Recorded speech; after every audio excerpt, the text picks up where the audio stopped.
क्या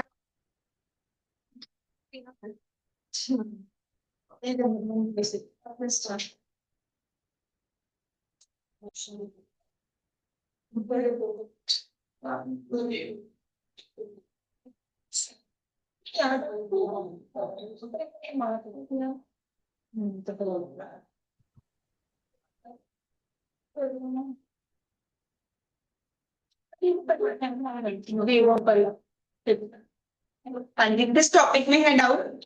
106 last example.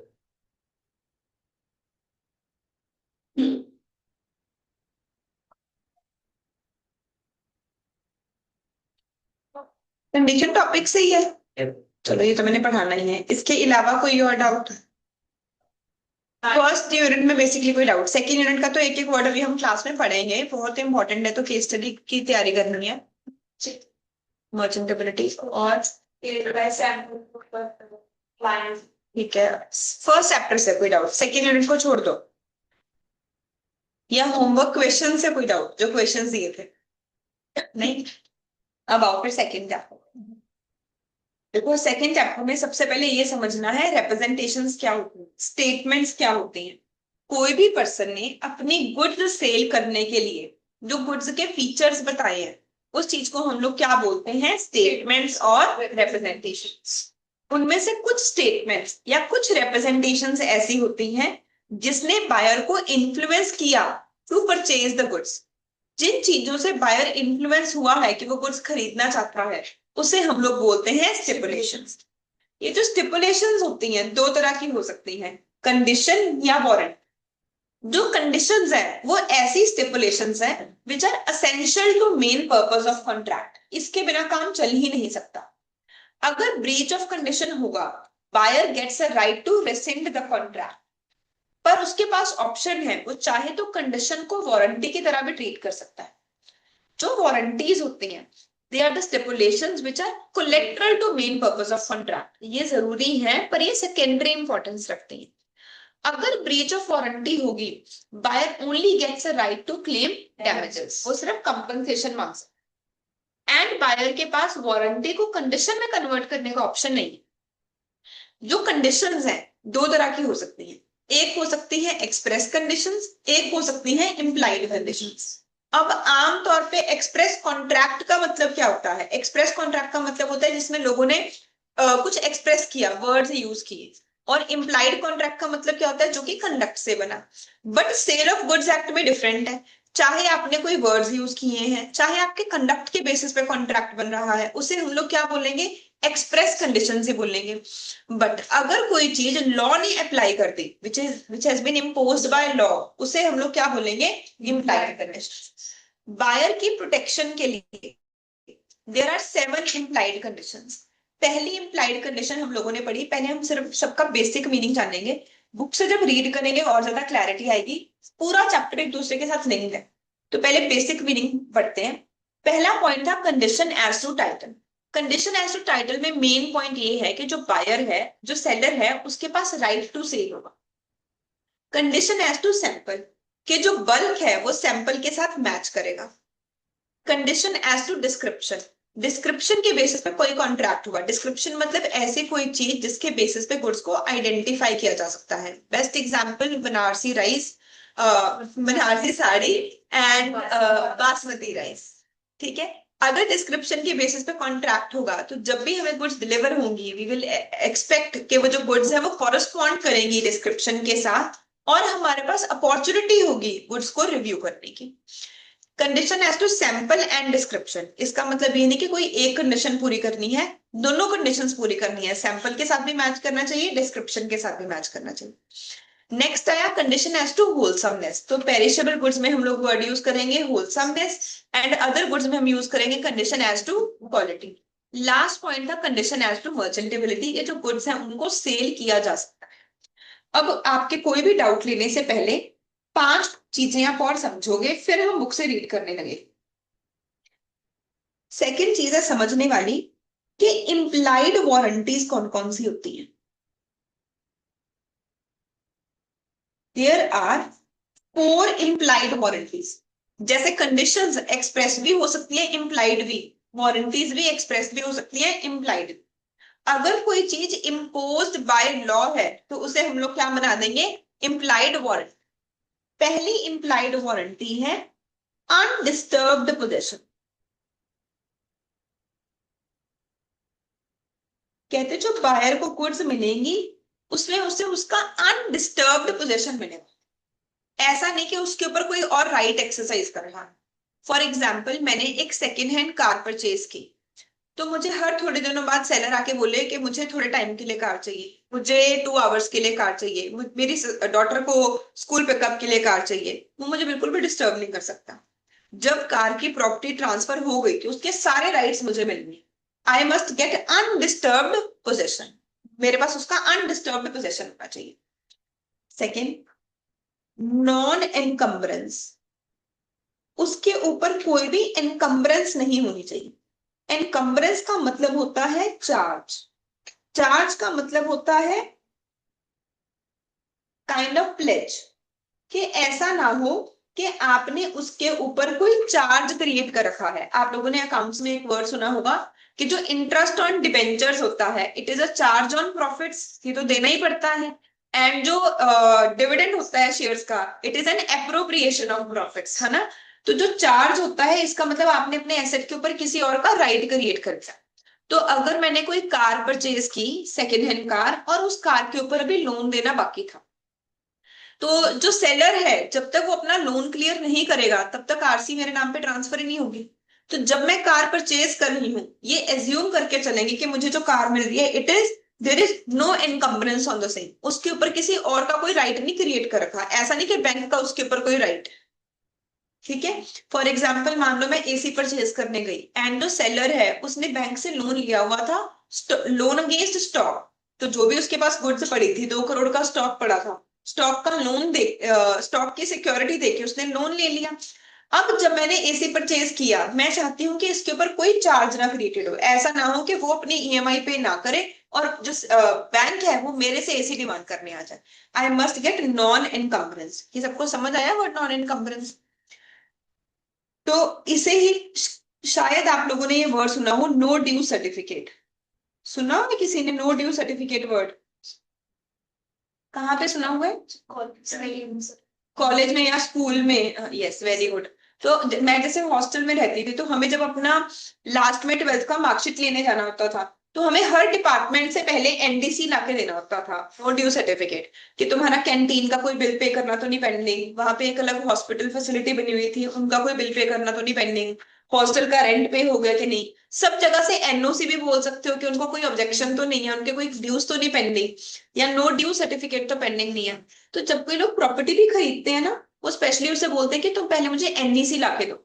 तो मान लो मैंने ये प्रॉपर्टी परचेज की, प्रॉपर्टी के जब मैंने उनसे पेपर मांगे, कहते हैं हमने लोन करवा रखा है, पेपर अभी बैंक के पास है। तो जब मैं उनको पैसे दूंगी, एडवांस दूंगी, टोकन दूंगी, मैं उन्हें कहूंगी पहले मुझे बैंक से एनईसी ला के दो। ऐसा ना हो बाद में डिस्प्यूट हो जाए, पता चले कि आपने बैंक से लोन लिया हुआ है और आप मुझे भी प्रॉपर्टी सेल कर दो, बाद में डिस्प्यूट ही होता रहे। तो इसलिए हम लोग उनसे एनईसी, नॉन एनकम्बरेंस सर्टिफिकेट मांगते हैं कि इसके ऊपर किसी और का कोई राइट नहीं है। आई होप सबको वर्ड अच्छे से समझ आ गया।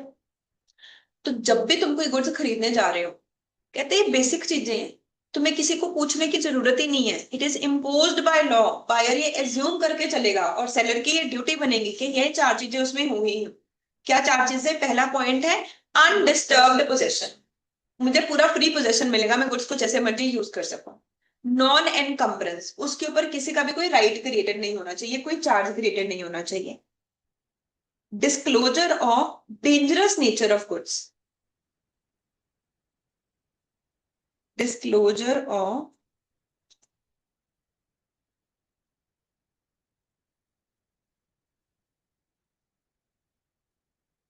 हम एक्सपेक्ट करेंगे कि अगर गुड्स को यूज करते हुए कुछ चीजों का ध्यान रखने की जरूरत है, there is some dangerous thing involve in the usages of goods. मुझे सेलर उसके बारे में बताया था। For example, as simple as when we purchase a shampoo, तो वहां पे बताया जाता है अवॉइड कॉन्टैक्ट विद आइस। ठीक है। अगर हम कोई इलेक्ट्रॉनिक आइटम परचेज करने जा रहे हैं तो कुछ जगह पे डेंजर का साइन बना होता है, कोई वायर्स वगैरह परचेज करने जा रहे हैं कि इसको प्रिकॉशन के साथ यूज। तो ये सेलर की ड्यूटी बनती है कि जब हम कोई गुड्स परचेज कर रहे हैं, अगर उसमें कुछ केमिकल्स हैं, कोई स्पेशल चीजों का ध्यान रखने की जरूरत है, वो बायर को इन चीजों के बारे में बताएगा। Disclosure of dangerous nature of goods. Clear है, आसान है। एंड लास्ट पॉइंट है ट्रेड यूजेजेस एंड कस्टम्स।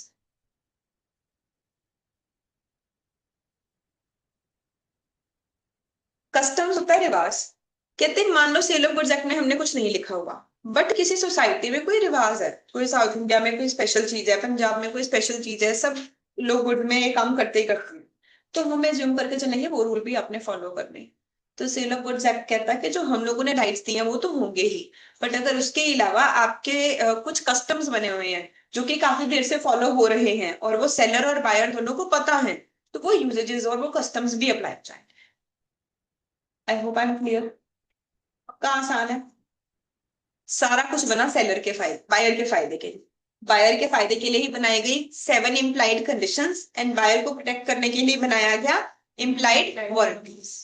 उसके बाद सेलर की प्रोटेक्शन के लिए एक चीज बनी केवियट एम। मैं सब कुछ बाद में लिखवाऊंगी, अभी मैं पहले सिर्फ समझा रही हूँ। फिर बुक से एक एक वर्ड इस चैप्टर का रीड करेंगे, क्योंकि मैंने बोला कि इसमें से 6 मार्क्स की केस स्टडी आनी है। केवियट एम्प्टर का मतलब क्या होता है? केवियट एम्प्टर का मतलब होता है let the buyer be aware, कि जो बायर है वो सोच समझ के चले। कहते जो बायर है उसकी ड्यूटी बनती है टू एश्योर दैट कि जो गुड्स हैं वो एक पर्टिकुलर पर्पस को मीट करती है कि नहीं। जो सेलर है, सेलर की सिर्फ ड्यूटी बनती है कि गुड्स अपना जनरल पर्पस, जो आमतौर पे हमें लगता है कि इन गुड्स का ये पर्पस होता होगा, सेलर की ड्यूटी है कि वो जनरल पर्पस पूरा करे। पर अगर मेरी कोई स्पेशल रिक्वायरमेंट है, वो चेक करना कि मेरी स्पेशल रिक्वायरमेंट पूरी हो रही है या नहीं हो रही, वो किसकी ड्यूटी बनती है? बायर की ड्यूटी बनती है। जैसे कि एक एग्जांपल देते हैं, let's I want to purchase a car. मैं इंडस्ट्रियल एरिया गई, मैंने काफी सारे शोरूम्स देखे, मुझे मर्सिडीज की कार पसंद आई और मैंने मर्सिडीज की कार परचेज करी। मेरा पर्पस था टैक्सी का बिजनेस शुरू करना। जब मैंने टैक्सी का बिजनेस शुरू किया मुझे लगा यार ये तो बिल्कुल ही बेकार कार है, ये इसकी वजह से तो मैं हमेशा ही लॉस में रहूंगी, इसकी एवरेज ही बहुत कम है, इसकी सर्विस ही बहुत फास्ट है। तो मैंने सेलर को जाके बोल दिया कि ये क्या दे दिया मुझे, ये तो मेरे साथ फ्रॉड हो गया, ये तो कार मेरे फायदे की ही नहीं है। तो वो मुझे बोलेगा let the buyer be aware. कहता कि कार का टाइटल सही होना चाहिए, कार डिस्क्रिप्शन के साथ मैच करनी चाहिए, कार की क्वालिटी एज पर कमिटमेंट होनी चाहिए, ये तो हमारी ड्यूटी है। बट जो गुड्स है वो आपका स्पेशल पर्पस, मेरा स्पेशल पर्पस था कि मुझे टैक्सी के बिजनेस के लिए कार चाहिए, ये पर्पस चेक करना कि पूरा होता है नहीं होता, किसकी ड्यूटी बनती है? बायर की। बायर सोच समझ के चलेगा। अगर हम सारी ड्यूटी सेलर की ही लगा देंगे तो फिर तो कोई भी ट्रांजेक्शन में बायर जाके बोलेगा कॉन्ट्रैक्ट कैंसिल करो, रोज केस ही होते रहेंगे। तो उन्होंने बायर को बोला कि हाँ भाई ये 7 कंडीशंस है या 4 वारंटीज तो सेलर ने पूरी करनी है, बट उसके अलावा गुड्स स्पेशल पर्पस को, पर्टिकुलर पर्पस को पूरा करती है नहीं करती, ये चेक करना किसकी ड्यूटी बनती है? बायर की ड्यूटी बनती है। फॉर एग्जाम्पल, आप में से कोई ड्रेस परचेज करने जाए, आपने एक रेड कलर की ड्रेस परचेज कर ली और आपको बोले ये तो तुम्हें बिल्कुल भी सूट नहीं कर रहा, ये तो बहुत बेकार है, तो क्या आप सेलर को बोल सकते हो कि उसकी कोई गलती है? नहीं। मान लो आपने बोला था कॉटन साड़ी दो, बट उसने आपको सिल्क साड़ी दे दी, फिर तो आप बोल सकते हो कि सेलर की गलती है।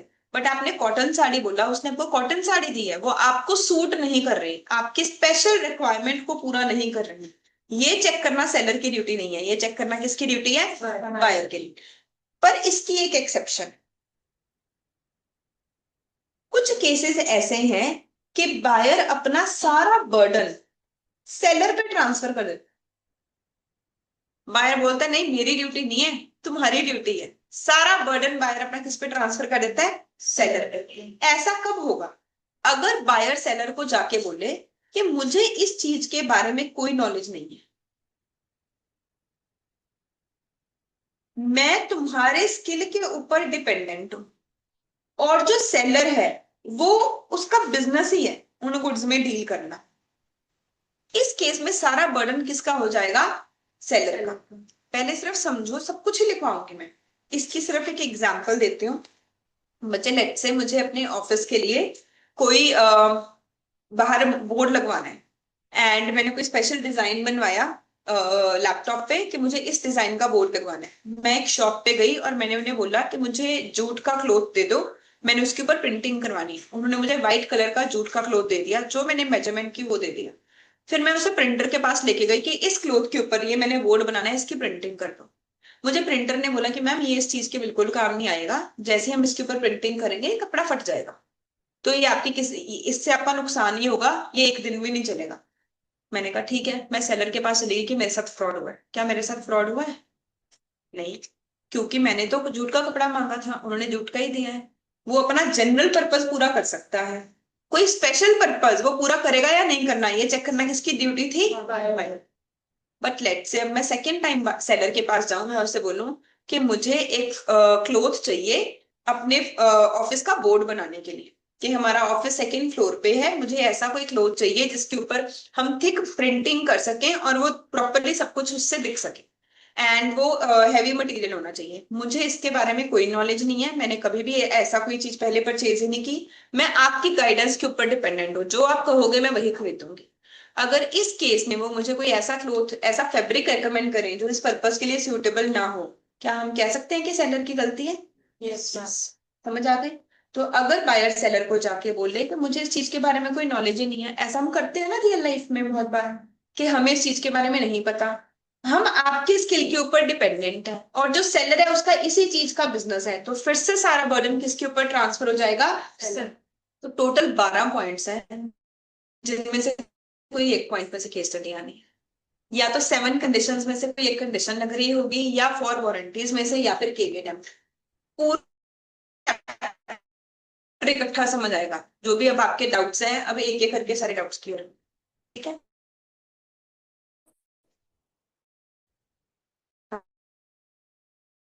जो भी करते हैं मुझे याद करनी है।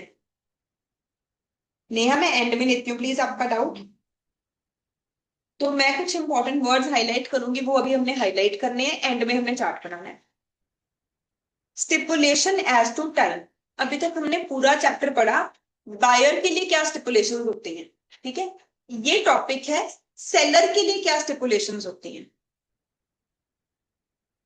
Stipulation to seller by buyer.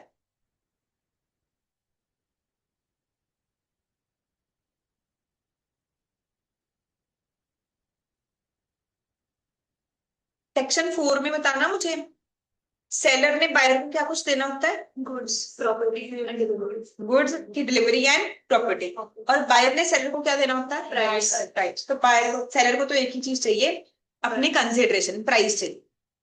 कहते हैं as regard to time for payment of price, पैसे कब देने हैं, ठीक है। Stipulation as regard this is not deemed to be of a sense of contract of sale. आमतौर पे आप लोग पैसे कब दोगे, time for payment of price is not a sense of contract of sale. मतलब के ये कंडीशन नहीं है, ये क्या है? एक वारंटी है। लेट्स से मैंने 10 एसी परचेज किए, मैंने सेलर को जाके बोला कि मुझे बल्क में एक ऑर्डर प्लेस करना है, मुझे मेरे ऑफिस के लिए 10 एसीज परचेज करने हैं। उन्होंने मुझे बहुत अच्छा डिस्काउंट दे दिया और उन्होंने मुझे बोला कि आप 30 डेज के अंदर अंदर पेमेंट कर देना। मैंने पेमेंट की 45 डेज के अंदर अंदर। क्या वो कॉन्ट्रैक्ट कैंसिल कर सकते हैं कि ये तो हमारे लिए इतनी इंपॉर्टेंट चीज थी, it was essential to main purpose of contract, कि आप 30 दिन के अंदर अंदर पैसे दोगे, आपने 30 दिन के अंदर अंदर पैसे नहीं दिए, तो ये तो ब्रीच ऑफ कंडीशन हो गया, कॉन्ट्रैक्ट कैंसिल करो। क्या वो कर सकते हैं? कहते हैं time for payment of price, price कब दिया जाएगा, it is not deemed to be of essence of contract of sale. ये आमतौर पे असेंशियल होता ही नहीं है, ये सेकेंडरी इंपॉर्टेंस रखता है कि पैसे कब दिए जाएंगे, ये ज्यादा इंपॉर्टेंट चीज ही नहीं है। Unless a different intention appears from terms of contract. अगर पार्टीज के पास फ्लेक्सिबिलिटी है, मान लो सेलर ने बोला था कि मैं इतना डिस्काउंट सिर्फ इसलिए दे रहा हूँ कि आप मुझे अभी के अभी पेमेंट करोगे, मैं कैश डिस्काउंट दे रहा हूँ। कैश डिस्काउंट कब मिलता है? इमीडिएट पेमेंट के लिए, ठीक है। उस केस में हमें क्या पता चल रहा है कि उसके लिए प्राइस का टाइम क्या हो गया? असेंस बन गया, असेंशियल हो गया। कहते हैं अगर कुछ हमें नहीं लिखा हुआ, पार्टीज ने कुछ डिसाइड नहीं किया, फिर तो time for payment of price is not deemed to be of a sense of contract of sale unless otherwise. But जो गुड्स की डिलीवरी है, वो कैसे होनी चाहिए? Without delay. Whether or not such a stipulation is of contract, a sense of contract or depends on the terms agreed upon. Price for goods may be fixed by the contract or agreed to be fixed later or in a specific manner. Stipulation as to time of delivery is usually the sense of contract. कोई मुझे ये बताएगा कि मुझे इस line को अगर एक सेक्शन नंबर के साथ एक्सप्लेन करना हो, वो कौन सा होगा? Section number 10, 9. नहीं, 10 नहीं, सेक्शन 9. बाकी भी देखो, एग्जैक्टली यही 3 वर्ड थे सेक्शन 9 के.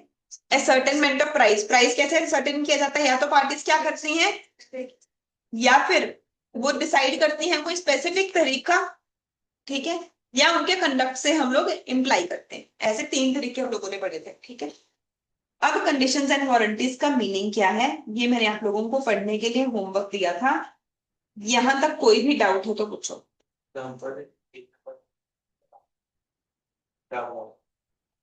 और इसके अलावा किसी को कोई भी डाउट आया हो?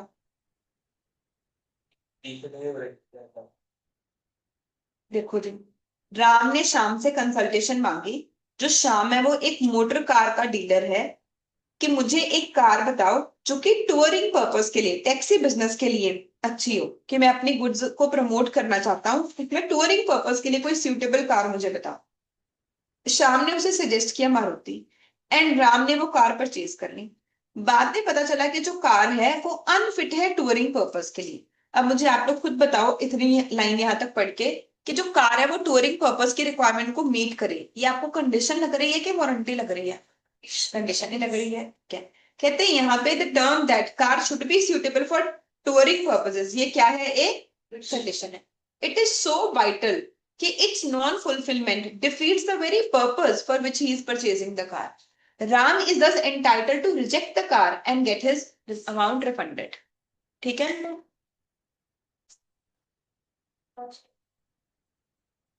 Condition as to merchant liberating hands पे आ रही है. नेक्स्ट टॉपिक आया हमारे पास सेक्शन नंबर 13.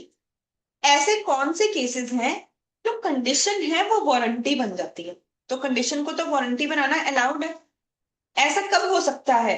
जब बायर अपने राइट को क्या कर दे, वो बोले नहीं मुझे जरूरत ही नहीं है, मैं डैमेजेस ही ले लूंगा, मुझे कॉन्ट्रैक्ट कैंसिल नहीं करना, ठीक है. या फिर buyer elects to treat the breach of the condition as one of warranty. उसने बोला कि नहीं मैं तो कंडीशन को वारंटी की तरह ट्रीट करूंगा. एक ही बात है, थोड़ा सा डिफरेंस है. पढ़ना सब लोग फर्स्ट और सेकेंड पॉइंट.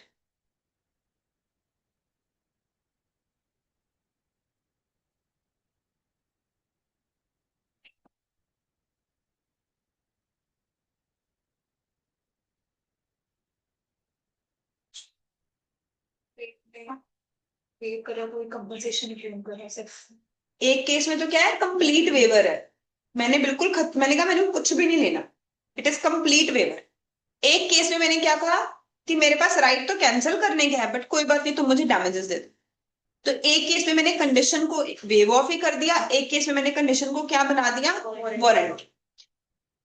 उसके अलावा कहते हैं अगर मान लो कॉन्ट्रैक्ट नॉन सेवरेबल, कॉन्ट्रैक्ट को 2 अलग अलग पार्ट्स में डिवाइड नहीं किया जा सकता, एंड बायर ने कुछ गुड्स को एक्सेप्ट कर लिया है.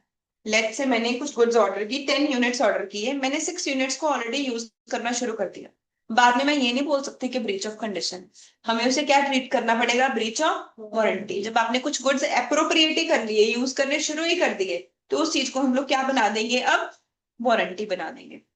Last point, when it is excused by reason of impossibility, excused by law.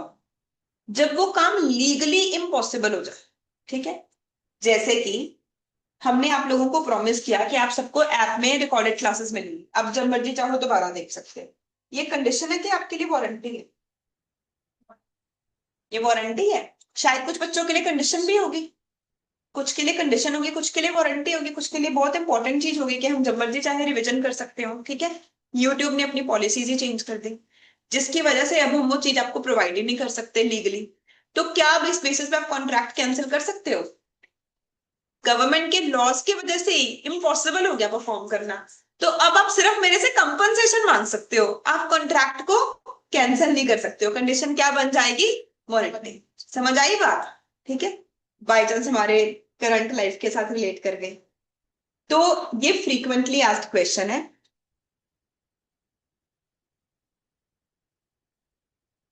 Can condition be treated as warranty?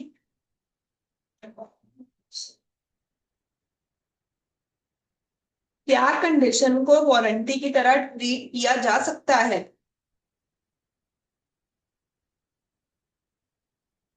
Voluntary, आप अपनी मर्जी से कर सकते हो। मैंडेटरी, मैंडेटरी मतलब कंपल्सरी, आपको करना ही पड़ेगा। वॉलंटरी, कंप्लीट वेवर, आपने बस अपने राइट को वेव ऑफ ही कर दिया। मैंने कंप्लीट वर्ड सिर्फ रेफरेंस के लिए लिखवाया है, मेन वर्ड है वेवर।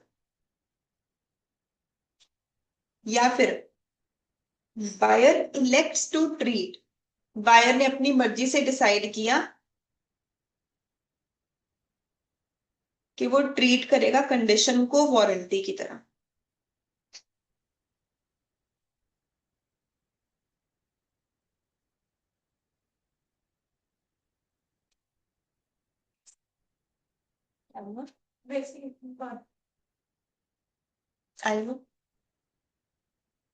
मैंडेटरी, करना ही पड़ेगा। Contract is non सेवरेबल,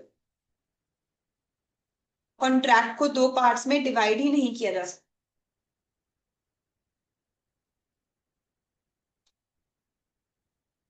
impossibility of law, impossible, legal impossibility would be a better word, impossibility by law और लीगल इम्पॉसिबिलिटी। अब आई होप याद रहेंगे चारों पॉइंट्स। ऐसे कौन से केसेस हैं कि कंडीशन क्या बन जाए, वारंटी। आपने घर जाके इसे अच्छे से पढ़ना है और याद करना है। उसके बाद अब हम यहां से रीड करते हैं कंडीशन एज टू टाइटल। सबसे पहले कंडीशन एज टू मर्चेंटेबिलिटी पढ़ सकते हैं।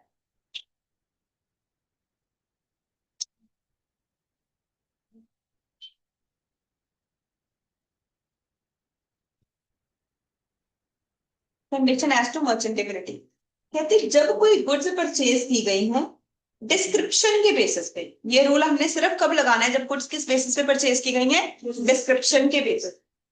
किसी सेलर से जो कि उन गुड्स में डील करता है। कोई पर्सन गुड्स का मैन्युफैक्चरर है, प्रोड्यूसर है, होलसेलर है, हमने किसी पर्सन से जो कि इन गुड्स में डील करता है उससे गुड्स परचेज की, तो हम एज्यूम करके चलेंगे कि जो गुड्स हैं वो मर्चेंटेबल क्वालिटी की होंगी। ठीक है बच्चे, लेट से मेरा बिजनेस है फैंस को सेल करना। जब मैं फैंस परचेज करने जाऊंगी तो मैं ये एज्यूम करके चलूंगी कि जो फैंस है वो मार्केट में सेल किए जा सकते हैं, कि मुझे कोई ऐसी प्रोडक्ट्स नहीं मिल रही है जो मार्केट में सेल ही नहीं किए जा सकते। फॉर एग्जाम्पल, मैं बजाज कंपनी के पास गई कि मैंने फैंस का बिजनेस शुरू किया है और मेरे पास बहुत सारी रिक्वायरमेंट है, डिमांड है वॉल फैंस की, कि आप मुझे वॉल फैंस दो। उन्होंने मुझे 100 वॉल फैंस दे दिए और मैंने उनसे डिस्काउंट पे करवा दिया। जब मैंने वॉल फैंस अपने कस्टमर्स को आगे सेल किए तो मुझे पता चला कि जो फैंस है उसमें कुछ ऐसा डिफेक्ट है कि उसे वॉल पे हैंग ही नहीं किया जा सकता, कि जो उसके पीछे स्क्रू ड्राइवर्स हैं वो इतना वेट ही नहीं कैरी कर सकते, वो थोड़ी देर बाद गिर जाते हैं। तो यहाँ पर हम लोग क्या कहेंगे कि क्या प्रॉब्लम क्या है, गुड्स चल तो रही है, इलेक्ट्रॉनिकली कोई प्रॉब्लम नहीं है, मैं उसे सेल भी कर रही हूँ, बट मेन प्रॉब्लम क्या है कि सामने वाले पर्सन के काम ही नहीं आ रही। There is lack of condition as to merchantability, कि गुड्स मर्चेंटेबल क्वालिटी की होंगी। अब ये क्वालिटी वर्ड का कोई डेफिनेशन नहीं है, मतलब कोई एग्जैक्ट मीनिंग नहीं है क्वालिटी वर्ड का। ये हम लोगों ने सर्कमस्टांसेस के बेसिस पे, जैसे हम रीजनेबल वर्ड का मीनिंग निकालते हैं वैसे ही निकालते हैं। मैंने आपको बोला था कि फर्स्ट चैप्टर में क्वालिटी वर्ड की डेफिनेशन आई है जो कि आपको सेकंड चैप्टर में समझ आई। याद है, ऐसा ऐसी बात हुई थी हमारी। तो फर्स्ट चैप्टर में लास्ट डेफिनेशन है क्वालिटी। क्वालिटी की डेफिनेशन क्या लिखी हुई है, गुड्स की स्टेट या गुड्स की कंडीशन, कि गुड्स किस कंडीशन में होंगी उसे ही हम लोग क्या बोलते हैं, क्वालिटी बोलते हैं। कंडीशन एज टू मर्चेंटेबिलिटी को अगर मुझे सिंपल तरीके से बताना हो कि केस स्टडी में आप कैसे अप्लाई करोगे, कि गुड्स को सेल किया जा सकता है, कि गुड्स ऐसी हैं कि किसी पर्सन के काम आएंगी, जो बायर है उसके काम आएंगी। ये रूल कब लगेगा, अगर आपने कॉन्ट्रैक्ट डिस्क्रिप्शन के बेसिस पे किया है, ऐसे पर्सन से गुड्स खरीदी हैं जो कि उन गुड्स में डील करता है। कहते हैं दो रिक्वायरमेंट्स हैं, गुड्स डिस्क्रिप्शन से खरीदी हूं, जो पर्सन इन गुड्स में डील करता है। अगर बायर ने गुड्स को एग्जामिन किया था, no implied condition as regard defects which the examination ought to have revealed. ये एक मिनट रुको, मैं अभी एक्सप्लेन करती हूँ किसी और पॉइंट के साथ लिंक करके, please read this. Next point भी रीड करो और दोनों एग्जाम्पल्स भी रीड करो।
अच्छा समझ आया कंडीशन एज टू मर्चेंटेबिलिटी? अभी भी क्लियर हुआ? लास्ट वाले एग्जांपल्स नहीं समझ आए? कौन सा? ये जो मैंने टिक किया है, ये वाला पॉइंट, ये मैं बताती हूँ। ये एग्जांपल्स और बाकी सब कुछ तो समझ आ गया। मतलब अब कोई क्वेश्चन आए तो ये तो ढूंढ पाओगे ना कि कंडीशन एज टू मर्चेंटेबिलिटी अप्लाई हो रही है। Okay, इन पॉइंट्स का मीनिंग था। बच्चे, अगर आप कोई गुड्स खरीदने जा रहे हो, आपकी ड्यूटी बनती है टू बी अवेयर। ठीक है? नेट से मैं वॉल फैन परचेज करने गई, मैं बाद में उन्हें बोलूं कि यार ये कलर मुझे पसंद नहीं, क्या इस चीज के लिए ऊपर हम कंडीशन एज टू मर्चेंटेबिलिटी लगा सकते हैं? नहीं। लेट से उन्होंने रेड कलर का फैन बना दिया, मैंने भी परचेज कर लिया, मैंने कहा ये क्या बनाया है, ये तो किसी को पसंद ही नहीं आता, कोई अपने ऑफिस में रेड कलर का फैन थोड़ी लगाएगा। क्या इस केस में बेसिस में मैं ये बोल सकती हूँ कंडीशन एज टू मर्चेंटेबिलिटी लगेगी और अपने फैन वापस लेके जाओ? नहीं। कहते तुम सिर्फ उसी डिफेक्ट के लिए सेलर को ब्लेम कर सकते हो जो कि तुमने देखा, तुम्हें फिर भी पता नहीं चला। ठीक है? अगर कोई हिडन डिफेक्ट है, उसके लिए तुम सेलर को ब्लेम कर सकते हो। पर अगर कोई ऐसा डिफेक्ट है जिसे रैशनल मैन ध्यान से देखता तो उसे पता चल जाता, उसके लिए तुम सेलर को ब्लेम नहीं कर सकते। ये पॉइंट 3 बार आएगा हमारी बुक्स में। जब हम कंडीशन एज टू सैंपल पढ़ेंगे तब भी रिपीट होगा, कंडीशन एज टू डिस्क्रिप्शन में भी आएगा, एंड कंडीशन एज टू मर्चेंटेबिलिटी में भी। अभी आप इसे लिंक करना, सेम लैंग्वेज हम बार बार दिखेंगे। कहते हैं मर्चेंटेबल क्वालिटी, कहीं भी ये वर्ड डिफाइन नहीं है, पर इसका मतलब ये है कि जो गुड्स हैं वो एक क्वालिटी की होंगी। क्वालिटी वर्ड का भी कोई मतलब ही नहीं है, ये तो हम सर्कमस्टांसेस के बेसिस पे रीजनेबल मैन की तरह इन्फर करते हैं। पर गुड्स एक ऐसी कंडीशन में होंगी कि ऑर्डिनरी प्रूडेंस वाला मैन, ऑर्डिनरी प्रूडेंस का मतलब सेम वही है जो कि इकोनॉमिक्स में होता है रैशनल मैन। लॉ में हम लोग वर्ड यूज करते हैं ऑर्डिनरी प्रूडेंस, आम समझ वाला इंसान। इकोनॉमिक्स में हम यूज करते हैं रैशनल मैन, कि वो उन गुड्स को एक्सेप्ट करेगा डिस्क्रिप्शन के बेसिस पे। It does not imply any legal right और टाइटल टू सेल, इसमें कोई भी लीगल राइट या टाइटल टू सेल नहीं छुपा हुआ। जो मैं पॉइंट एक्सप्लेन करी थी वो एक्चुअली ये है, प्रोवाइडेड दैट, अगर बायर ने गुड्स को एग्जामिन किया है, कोई भी इम्प्लाइड कंडीशन नहीं है एज रिगार्ड्स टू डिफेक्ट, कि उसमें ऐसा कोई भी डिफेक्ट नहीं है which examination ought to have revealed. कहते कोई ऐसा डिफेक्ट नहीं, आप ऐसे डिफेक्ट के लिए सेलर को ब्लेम नहीं कर सकते जो कि अगर आप एग्जामिन करते तो वो क्या हो जाता, रिवील हो जाता। तो ये हमें एक्चुअली क्या बोलना चाह रहे हैं, अगर मुझे इस पूरी लाइन को एक और सिंपल तरीके से बताना हो तो ये बोलना चाह रहे हैं कि आम तौर पे तो हम लोग क्या लगाएंगे, ठीक है। और ये लास्ट लाइन भी समझ आ गई, आई होप सबको क्लियर है, ठीक है। इस पे मैं दोबारा भी आऊंगी। प्लीज ऑनलाइन स्टूडेंट मुझे कंफर्म करो, इज एवरीवन हियर, यस पढ़ रहे हैं सब अच्छे से। We are going to start very important topic. पहला पॉइंट था समझना, समझने से क्या होना था, पेपर में कोई केस स्टडी आएगी तो हम पहचान लेंगे, बट उसके बाद सेकेंड पॉइंट है उससे अच्छे से लिखना। Kindly raise your hands.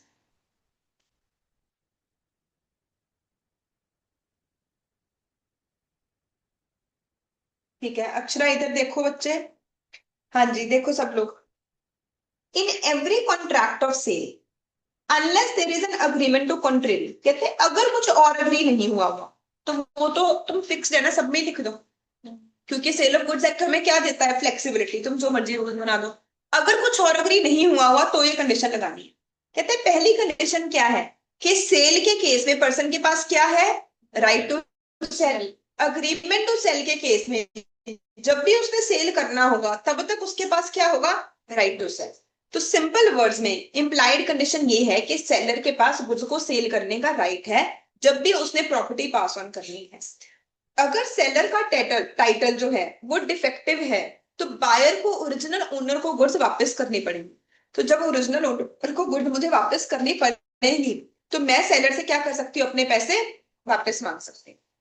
जैसे उन्होंने की एग्जांपल दी, ए ने एक ट्रैक्टर परचेज किया बी से, बी के पास उसकी ओनरशिप ही नहीं है, बी ने चोरी कर रखा है एक ट्रैक्टर और ए को बेच दिया, एंड जो ओनर था उसने केस कर दिया। 2 महीने के बाद पुलिस ने उसे पकड़ लिया और ट्रू ओनर अपना ट्रैक्टर वापस ले गया, उसे वापस करना भी पड़ा। क्या इस केस में ए बी को बोल सकता है मेरे पैसे वापस दो, यस। किस रूल के बेसिस पे बोल सकता है, कंडीशन एज टू टाइटल, कि तुमने जो मुझे गुड्स सेल की तुम्हारे पास तो उसे सेल करने का राइट ही नहीं। ये एग्जांपल सबको समझ आ गया था या कोई डाउट है, डाउट है? बाकी किसी को, राधिका समझ आ गया इनफ्रिंजमेंट वर्ड का मतलब क्या होता है? ओके अर्श, तेरा डाउट क्यों नहीं है, पढ़ के नहीं आए? अरे क्या है? इनफ्रिंजमेंट हाँ, अर्श समझाओ मुझे ये, पढ़ा ही नहीं हो। अवनी क्या मीनिंग होगा इसका, पढ़ के नहीं आए? Saurabh, why do you guys disappoint मी, कौन बताएगा मुझे इस एग्जांपल, तो कौन एक्सप्लेन करेगा? मैंने पिछले मतलब मैंने दो जो रूल था उसको ब्रेक किया था, तेरा सर्टिफिकेट टाइटली हुआ वेरी गुड, मिस यूज करना, ब्रीच करना, जैसे ठीक है बच्चे। मान लो मैं तुम्हें वीवो के फोन पे आईफोन का लोगो लगा के, एप्पल का लोगो लगा के बेचता हूँ, that is infringement of trademark. मैंने एप्पल के लोगो की इन्फ्रिंजमेंट की है, ब्रीच की है, ठीक है। कहते ए ने बी को कंडेंस्ड मिल्क सेल किया, और मिल्क के ऊपर लिख दिया कि वो सीडीएफ ब्रांड का है। बाद में पता चला कि सीडीएफ ब्रांड का लोगो का राइट तो ट्रेडमार्क का राइट तो किसी और कंपनी के पास है। तो जो कंपनी वाले हैं वो उसके पास कंपनसेशन मांगने आ गए कि तुम हमारे लोगों की कॉपी कर रहे हो, कि तुम हमारे ट्रेडमार्क को मिस यूज कर रहे हो। तो इस केस में वो सेलर को बोलेगा there is breach of condition as to title, तुम्हारे पास ये सेल करने का राइट ही नहीं है, ये लोगो तुम्हारा है ही नहीं, तुम कैसे ये लोगो लगा रहे हो।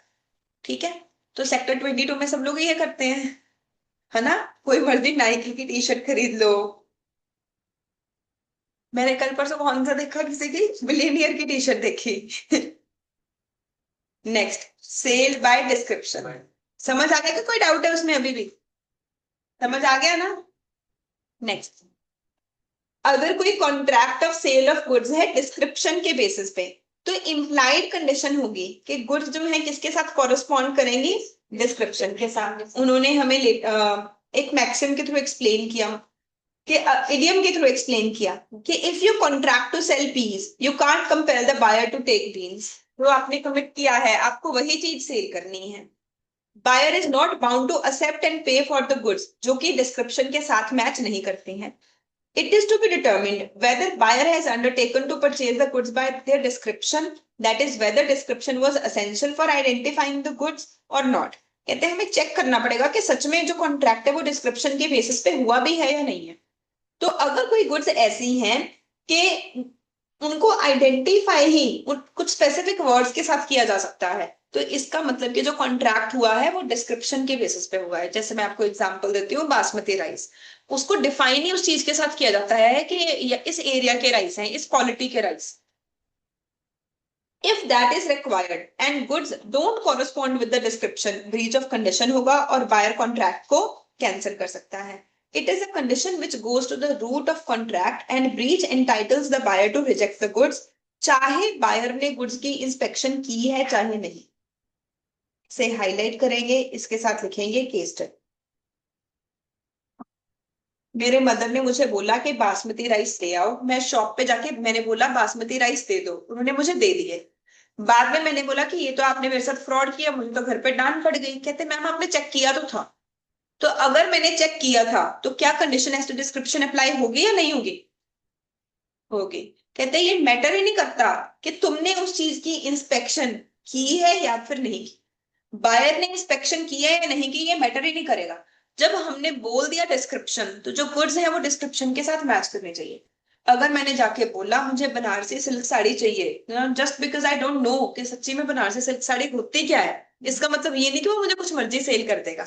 गुड्स अल्टीमेटली कौन सी होनी चाहिए, बनारसी सिल्क साड़ी ही होनी चाहिए। समझ आइए सबको, बात पक्का क्लियर है ना? एग्जाम्पल्स में कोई डाउट? एक्ट में कहीं पे भी नहीं बताया गया डिस्क्रिप्शन क्या होता है, डिस्क्रिप्शन वर्ड को इन्होंने एक्सप्लेन किया।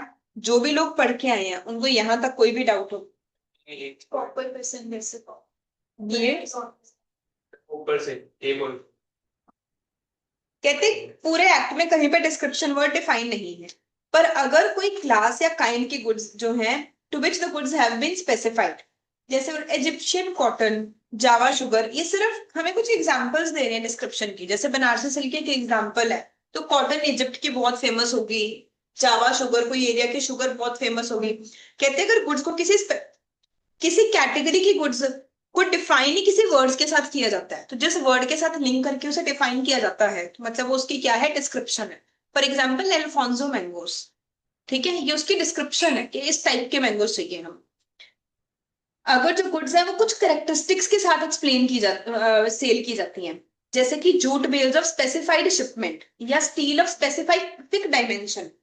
तो जब आप जूट खरीदते हो ना, लेट से कुछ सामान आ रहा है, लेट से परफ्यूम्स आ रहे हैं, मैं आपको बोलूं कि फ्रांस से परफ्यूम्स आ रहे हैं, तो आपको लगेगा ना कि बहुत अच्छी क्वालिटी के हैं। ऐसे ही पहले सामान शिप से ज्यादा आता था, इंपोर्ट एक्सपोर्ट का 90% बिजनेस शिप से होता है। तो कहते थे इस शिप से सामान आ रहा है, तो एक शिप थी स्पेशली, मानो वो यूरोप से आती है, उसमें हमेशा प्रीमियम क्वालिटी के प्रोडक्ट्स आते हैं। तो ऐसे उन्होंने बोला जूट ऑफ स्पेसिफिक शिपमेंट, तो ये भी एक तरह की क्या हो गई, डिस्क्रिप्शन हो, राइट। जैसे मैंने बोला फ्रांस से परफ्यूम्स आ रहे हैं, राइट। ऐसे ही स्टील ऑफ स्पेसिफिक डायमेंशन, तो जब हम ग्लास परचेज करने जाते हैं, कैशियोज परचेज करने जाते हैं, आप में से कभी किसी ने कैशियोज परचेज किए हैं? तो कैशियोज को नंबर्स के साथ डिस्क्राइब किया जाता है, 102 number cashew, 105 number cashew. I was also shocked when I first time bought it. है, उसकी लेंथ और विड्थ के साथ लिंक्ड होता है। वैसे ही जो स्टील है, तो स्टील का रेट जो है वो डिपेंड करता है उसकी डायमेंशन के साथ, कि किस लेंथ ब्रेड्थ हाइट का स्टील है।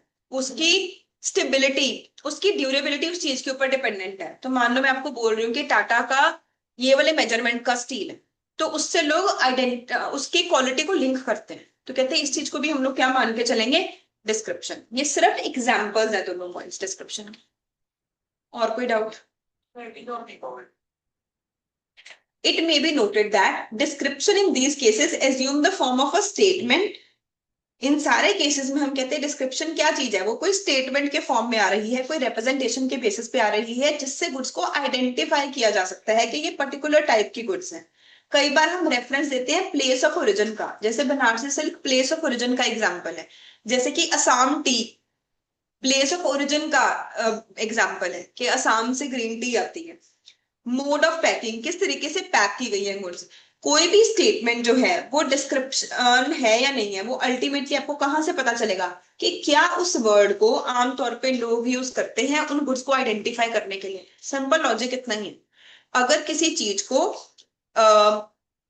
डिस्क्राइब करने के लिए मैं एक स्पेसिफिक वर्ड यूज कर रही हूँ, उन गुड्स को आइडेंटिफाई ही उस वर्ड के साथ किया जाता है, तो इसका मतलब वो उसके क्या है, डिस्क्रिप्शन। ठीक, I hope clear. Sale by sample, sale by sample में हम क्या मान के चलेंगे कि जो बल्क है वो किसके साथ मैच करेगा, क्वालिटी के साथ। और हमारे पास ऑप्शन होगा कि हम गुड्स को किसके साथ कंपेयर कर सकते हैं, सैंपल के साथ, बल्क को सैंपल के साथ कंपेयर कर सकते हैं। अब जो मैंने मर्चेंटेबिलिटी में पॉइंट एक्सप्लेन किया था वो सेम पॉइंट दोबारा रिपीट होगा। कहते हैं सेल बाय सैंपल में आपकी ड्यूटी बनती है गुड्स को देखना, और गुड्स जो है वो फ्री होनी चाहिए ऐसे कोई भी डिफेक्ट से जिससे कि वो अनमर्चेंटेबल हो जाए, which is not apparent on reasonable examination of sample. मैं जब केस स्टडीज लिखवाऊंगी मैं ये वाली लैंग्वेज यूज करूंगी कि गुड्स में ऐसा कोई डिफॉल्ट नहीं होना चाहिए विच इज एपरेंट। एपरेंट का मतलब होता है क्लियर, कि आपको आंखों के सामने दिख रहा है, विजिबल है। एपरेंट का मतलब क्या होता है, क्लियर या विजिबल। ऐसा कोई डिफेक्ट नहीं होना चाहिए विच is apparent on reasonable examination of sample, कि तुम अगर ध्यान से देखते तो तुम्हें पता चल जाता। ठीक है, this condition is applicable only with regard to defect which could not be discovered by. कहते हैं ये रूल आपने सिर्फ कब लगाना है, जब कोई ऐसा डिफेक्ट हो जो कि ऑर्डिनरी एग्जामिन करने में पता ही नहीं चल रहा, कि तुमने ध्यान से देखा फिर भी नहीं पता चला, मतलब कि उसमें क्या है।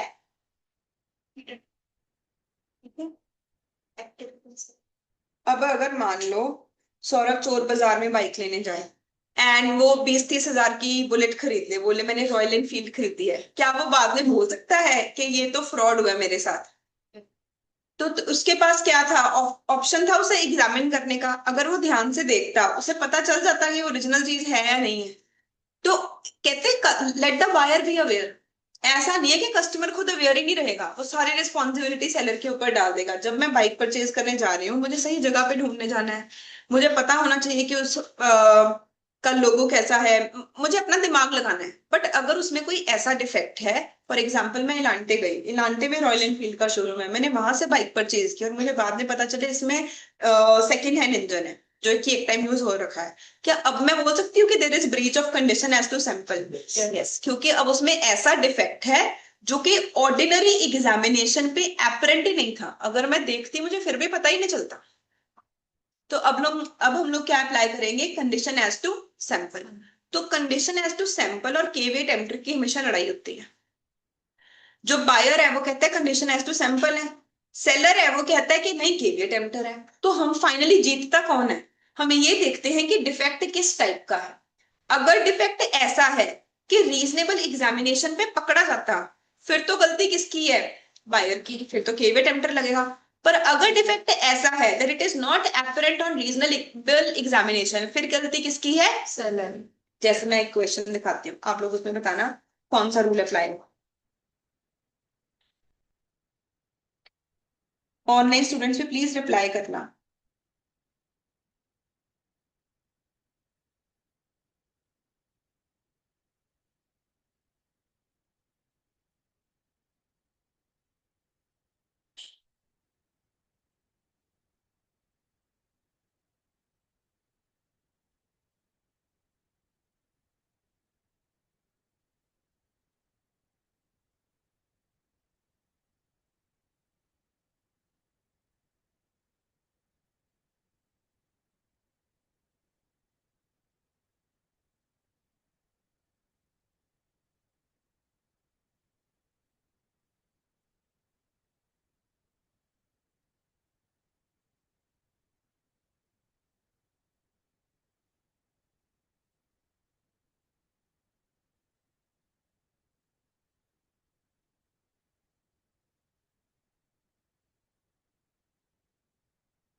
मैम सेलर टेम्पटर सेलर के फेवर में होगा डिसाइड या बायर के फेवर में?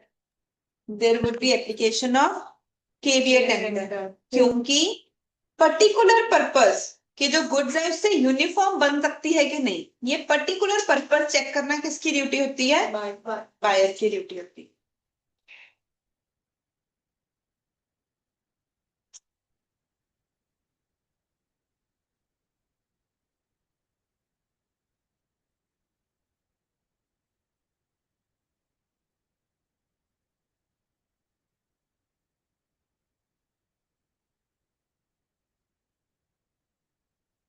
हाँ, एक ही वाला क्वेश्चन था।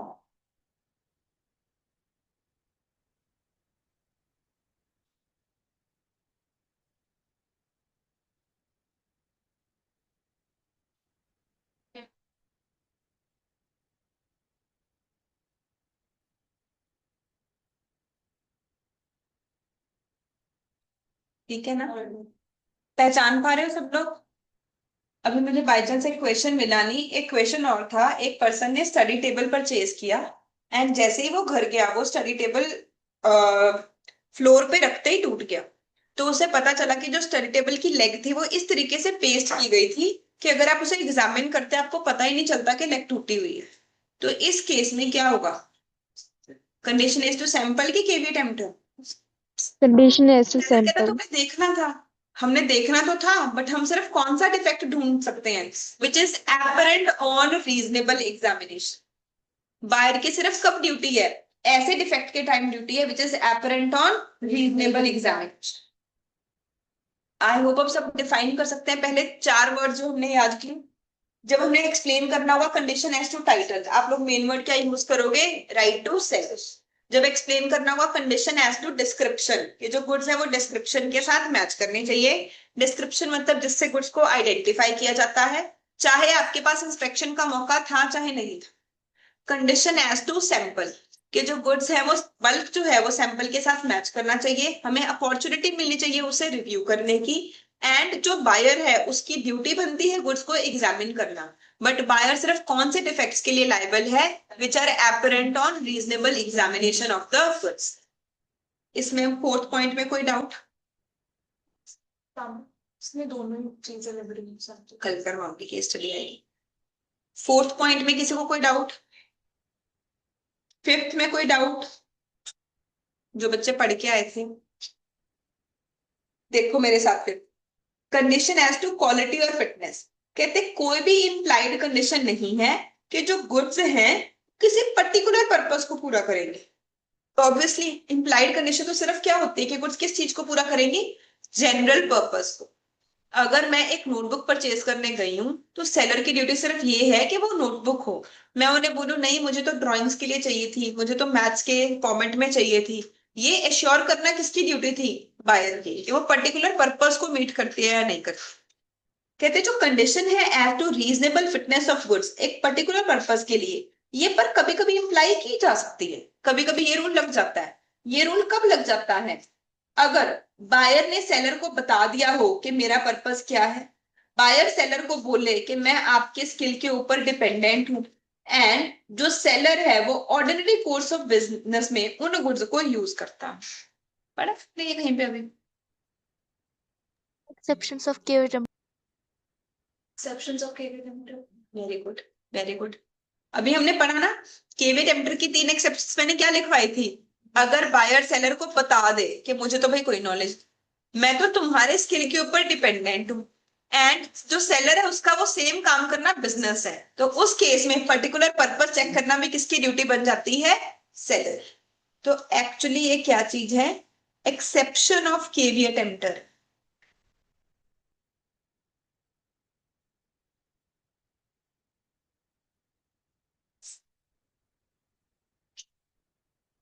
कल लिखवाऊंगी भी मैं, केस स्टडीज भी करेंगे। This is exception of caveat tempter.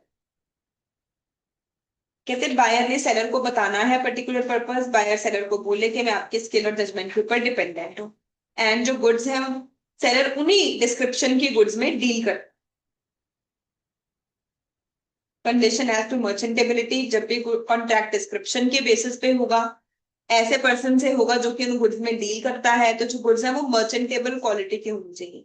मर्चेंटेबल quality का मतलब कि उनको ऑर्डिनरी प्रूडेंस वाला मैन उनको परचेज कर ले, ऐसी गुड्स होनी चाहिए। ईटेबल्स के केस में जो गुड्स हैं वो होलसम होनी चाहिए, एडिबल होनी चाहिए। यहाँ पे हमारा टॉपिक खत्म हो गया। आपका होमवर्क है पूरा चैप्टर रीड करके आना। इम्प्लाइड क्वालिटीज मैंने एक्सप्लेन तो कर ही दी, केवे टेम्पटर भी एक्सप्लेन कर दिया। पूरा चैप्टर रीड करके आना। कल मैं बुक क्लास में कुछ रीड नहीं करवाऊंगी, कल मैं सिर्फ आपके डाउट्स लूंगी और हम केस स्टडी की राइटिंग प्रैक्टिस करेंगे। इस चैप्टर में से कंफर्म्ड 6 मार्क्स का क्वेश्चन आना है, तो give half an hour to this chapter.